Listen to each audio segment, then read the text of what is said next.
The next thing we'll look at is our water supply. Now Max comes with two 95 litre water tanks, drinking water tanks you could say. Even though we don't use the water for drinking, my theory is that if you happen to pick up a bug, yes, you can put filters on and it's probably safe, and a lot of people do it and it's fine. However, my thinking is if you do get a bug in your stomach while you're away camping, it could be a bit unpleasant. So we stick to bottled water while we're out and about, and we leave our two 95 litre tank water available for washing up, toilet flushing, showering. So yeah, it seems to work okay. Now we also have a 95 litre grey water tank. So when you're in national parks and that, where you're not allowed to dump your water on the ground, or anywhere you're probably not supposed to dump your water on the ground, then you can store all your wastewater in there and take it home, or the appropriate dump spot where they do take grey water. We've also got the connection there for the fresh water when we're at caravan parks and it's available.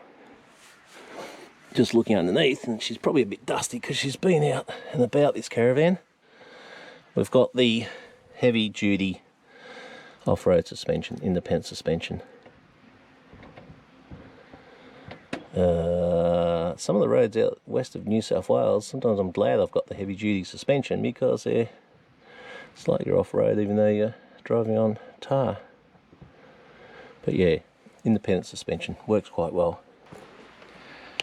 Okay, just looking at the rear of the van, I've opted for two spare tyres.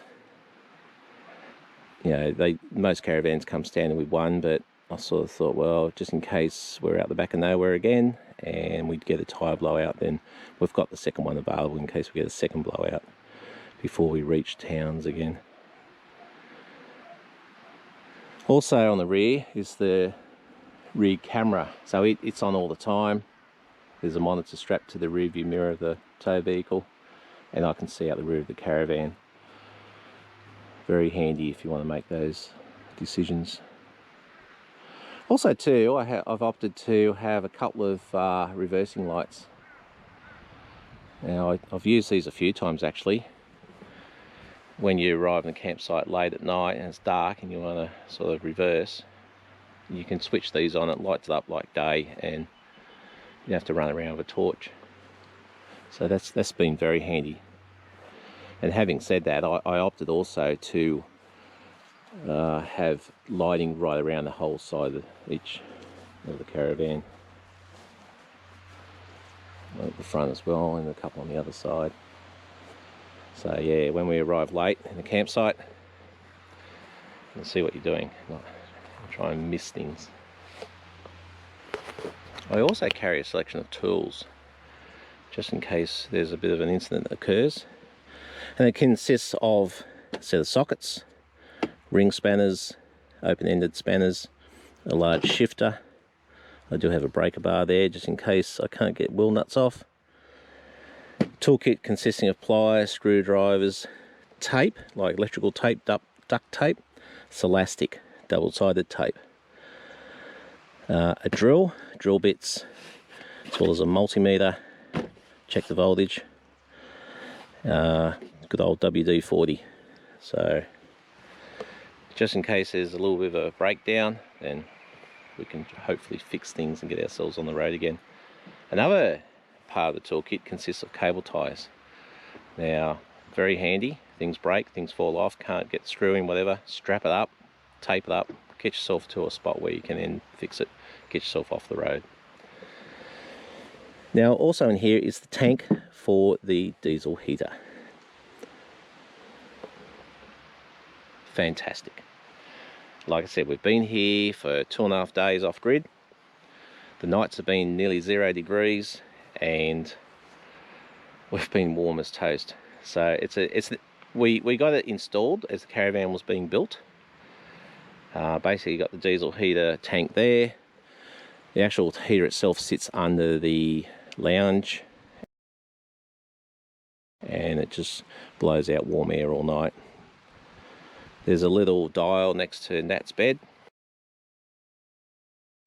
and she can just set it to whatever temperature you want. It has about 4 cycles settings in the startup. So basically it starts up, blows out air, checks the system, checks for fuel. They work good with fuel because I did forget to fill up once and it doesn't work. But anyway, and then it starts up, winds up like with a turbine, and then after the caravan comes up temperature, you can hardly hear it. We ran it all night, and yeah, safe as, warm as, and just adds to the 5-star luxury experience. So all the things I've been showing you is what we do to make life comfortable on the road. Now just remember, everything you add to your caravan adds weight. Now this is a 3.5 ton van, ATM. Its tear weight is 2,700. So that gives us 800 kilos to play with. Now subtract nearly 200 of that from your water, then you're coming down. So that gives us 600 kilos to add things to. So when you add a solar panel, portable generator, a good set of tools, bikes, chairs, tables, clothes, food, sheets, towels, it starts to add up.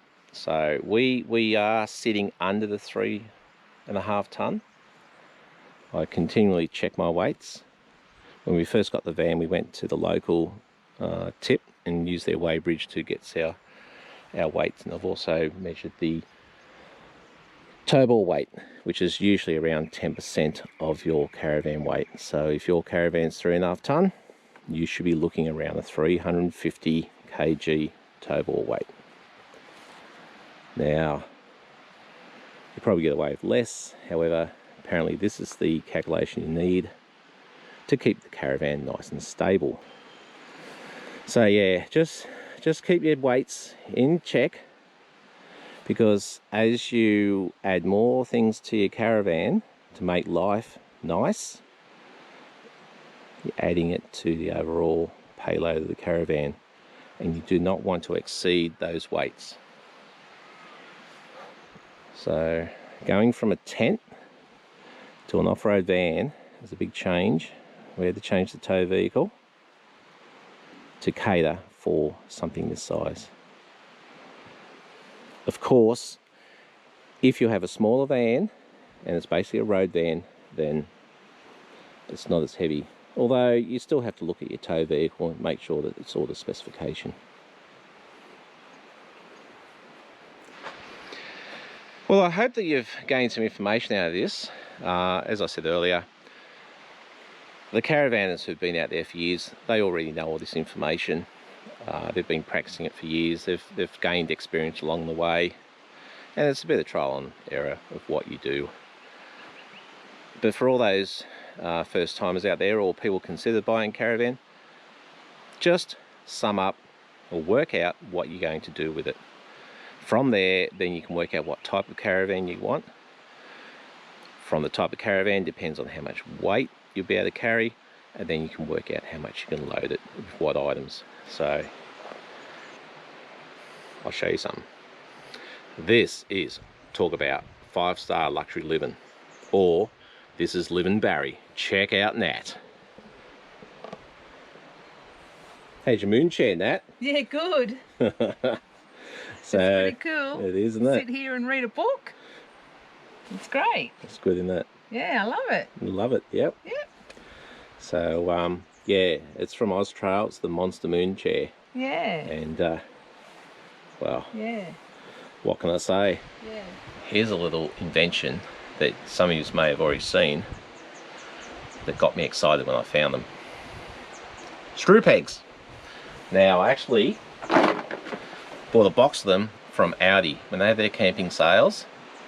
$10 for a pack of screw pegs plus the drive bit. And what you do, stick it on your drill,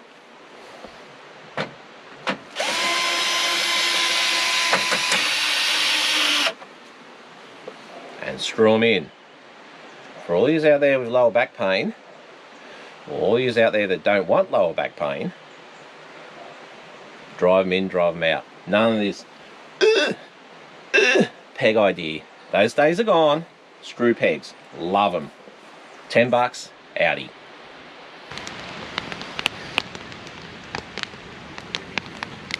Well, Natty. Cheers. End of another great day. It is. It's end of another day, and of course we're going to have a fire and we're going to have beer o'clock. So, Yep. cheers everyone. Cheers.